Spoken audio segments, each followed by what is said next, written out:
Hey guys, this is Mr. H again.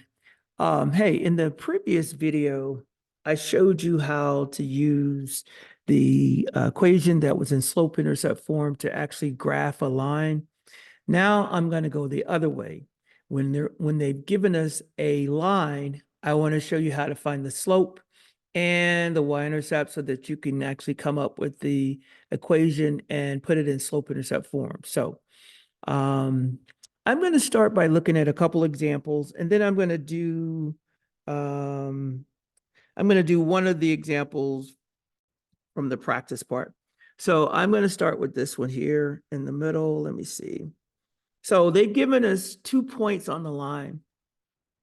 So basically what we want to do is we want to find the slope first.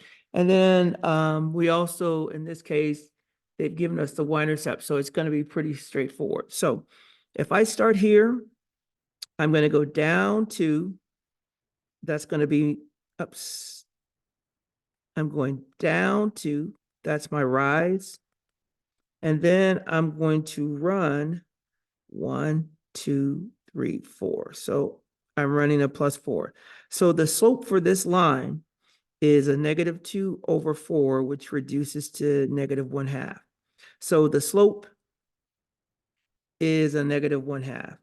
Now, the y-intercept is where the line crosses the y-axis, and that is a -2. So our equation is going to be y equals a -1/2 x minus 2. Boom, that's it. That's all you're doing. Now, most of the time, when you're given a line, it usually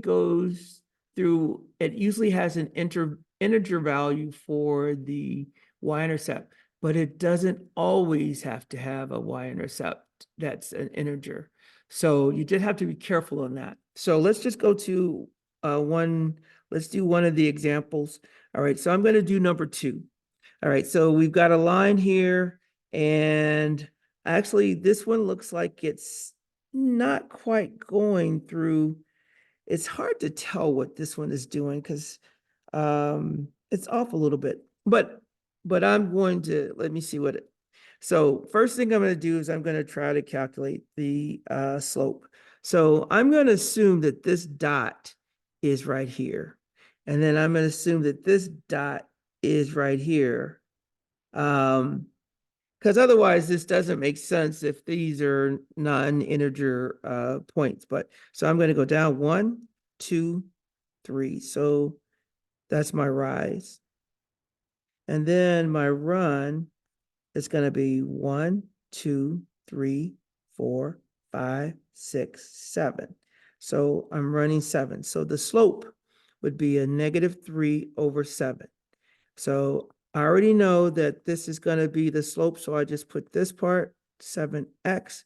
And now I just have to find the y-intercept. Now, this y-intercept looks like it's not quite going through the integer, but the whole line is up a little bit.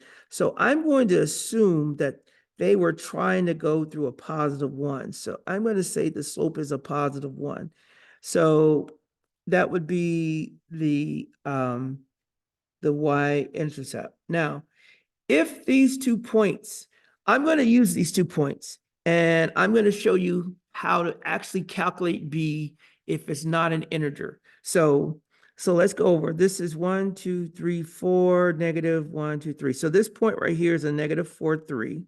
And then this point over here is 1, 2, 3. It's basically 3, 0. So now, so once I have the slope, and I said that the slope is a -3/7, I'm going to use the slope to determine what the b value is. And the way that I'm going to do that is I'm going to use either one of these points and plug it in for x and y and then solve for b. So I'm going to use this point since it has a 0 in it. So basically this is saying, if I take this point, this is saying that 0 is equal to a -3/7 times 3 plus b. Oh, wow. This is not, this is definitely not a integer b value. So if I solve this, this is going to be 0 equals a -9/7 plus b, which means that b is equal to 9/7. So I had it as 1. It's not 1. It's actually a -9/7. So I assume the point is a -4, 3, and I assume this one is a -3, 0. And if I make those assumptions, the y-intercept has to be a -9/7. Yeah, that one was good. Let me see. I am going to look at, let's see. I'm going to look at this one here. And even though this one is asking you just to find the slope, I'm going to find the slope and I can see the y-intercept. So I'm going to show you how to do that. So let's do this. So the slope is going to be 1, 2. I went down 2, and then I'm going to run 1, 2. So the slope is a -2/2, which is a -1. So if I'm doing this, coming up with the equation, it would be a -1x. And then you can see that the y-intercept is a -2. So m equals this, b equals a -2. So this is how you put them together. And that would be the equation. Y equals a -x minus 2. Pretty good, I think. Let's see. I'm gonna end it right here. All right, so let me stop this and post it.